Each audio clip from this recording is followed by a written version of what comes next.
Let's turn to packaged food companies. They're under a lot of pressure with President-elect Donald Trump's pick of RFK Jr. to lead the Health and Human Services Department. Should he be confirmed by the Senate, RFK could start cracking down on things like processed foods and artificial additives. He could push for major changes to the Food and Drug Administration. For more on the potential impact on the food sector, we're bringing in John Baumgartner, Managing Director and Senior Consumer Equity Research Analyst at Mizuho. It's good to see you, John. Julie. So we've been having a lot of these conversations about the potential effects of the incoming administration. Understanding that it's all sort of hypothetical, we don't know, but I guess let's just start with RFK Jr. Do you think that he is, normally you're not a political analyst, but you kind of have to think about the odds of whether he is indeed going to be confirmed, first of all, to actually have that post. What do you think? Well, I think just bracing for the worst. If he is confirmed, how does the industry respond, and what could he do? What tools are at his disposal? And I think big picture from the macro, our view is we don't think the industry is going to see anything it hasn't seen before.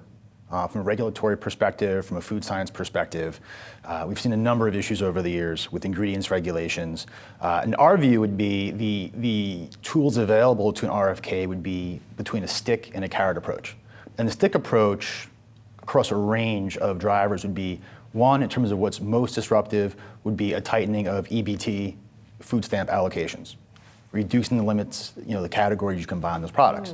Overall, food stamp spending is about 15% of total grocery spending overall. For some categories, such as soft drinks, frozen pizza, you're north of 20% for some of these categories. So short-term impact, most disruptive, be tightening up the EBT allocations.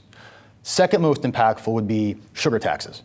We've seen sugar taxes in Mexico anywhere from a mid to high single-digit % increases going back to 2018.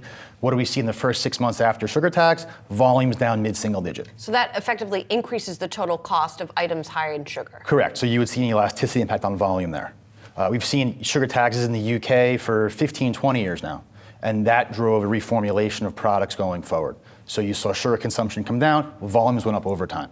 I think the third stick approach could be outright bans on certain ingredients. So think artificial flavors, artificial colors. We're less concerned about that in the short run because we think you're going to need a 3 or 4 year period to give companies the chance to reformulate. I think a great example would be artificial trans fats. Those were banned by the FDA back in 2015. It was until 2018 you had to have them out of your products. California last summer instituted a ban on some artificial colors.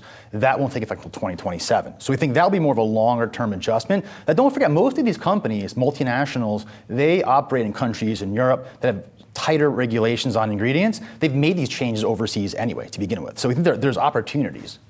Let me ask you, John. So you point out, and you make a good point, there's so many question marks whether he gets confirmed. And we've had analysts on the show who worked at HHS who thought he might have a tough time. But then even if he does get confirmed, what his priorities will be, because RFK talks about a lot of things. But when you added it up like that and you saw, okay, here are the risks, were there certain names in your coverage universe that you thought were more at risk than others if he did get confirmed? I think in our view, the names most at risk would be US-centric companies that over-index to these categories. So think Hershey, 85% of the portfolio in sugary snacks, 85% of sales in the US. I think those would be the most obvious ones that would be at risk. You're already fighting an uphill battle against elasticity with price increases over the past 2 or 3 years, higher cocoa costs coming through. I think uncertainty around consumer demand, which would be the next leg lower for that stock. So Hershey's the number one. I think in that vein, look at Mondelez, similar situation, sugary snacks. The US is about 30% of sales. So there you have an opportunity for a dislocation in the stock down 10% since election day. We think that's a buying opportunity in a name that's in the sugary space. John, maybe you can help explain something to me. As you mentioned, and this is one of the things, by the way, that RFK Jr. and some other health food advocates have seized on, the fact that Europe has different regulations than we do and there are things that they don't allow. Why don't the food companies just make the food the same way everywhere? Why don't they get in front of it and just get rid of the stuff that Europe already bans, since there is something of a consumer movement against some of this stuff? I think a big part of it is just local culture, local practice is what's easiest. If you look at this, it's easy to forget that in this industry, you've seen a 20-year push towards natural and organic products, with a big consumer push over the past decade, 20 years being, I don't want artificial ingredients, I don't want hormones in my products. And that drove this industry. And you've seen a range of improvements over the years, from reduced sodium in soup to elimination of trans fats. Already a big move towards elimination of artificials. But from a food science perspective, you look at some of these products, it's a very complicated nature where you're gonna have certain colorings in certain products. I mean, look at General Mills, 2015, they removed artificial colors from Trix. Trix consumers were unhappy. They wanted the vibrant colors back again.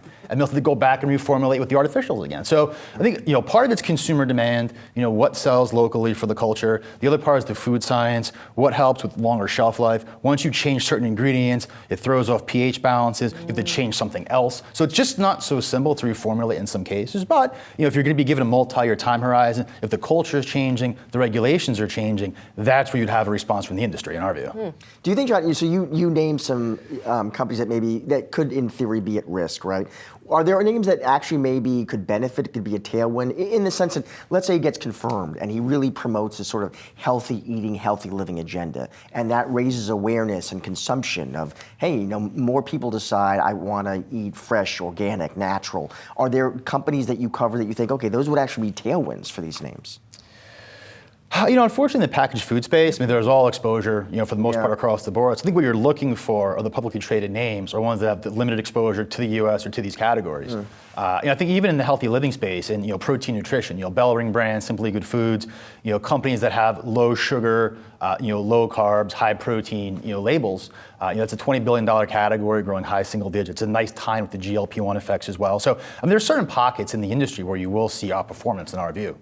Oh, it's funny. That's the first time you mentioned GLP in this conversation, but that's sort of the other big theme and trend that has been cited as a potential risk for many of these he's made it clear he is not a fan.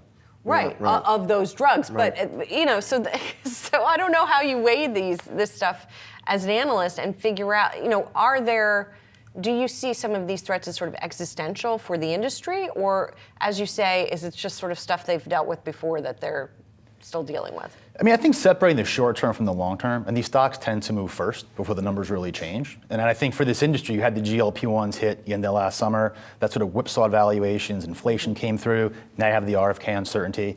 I think what we've seen in the data thus far, whether it's 5 to 10% of the population on GLP-1s already, it's been really hard to tease out what the impact on volumes have been. You look at certain categories like chocolate candy, volumes are down 4%, salty snacks down 2%.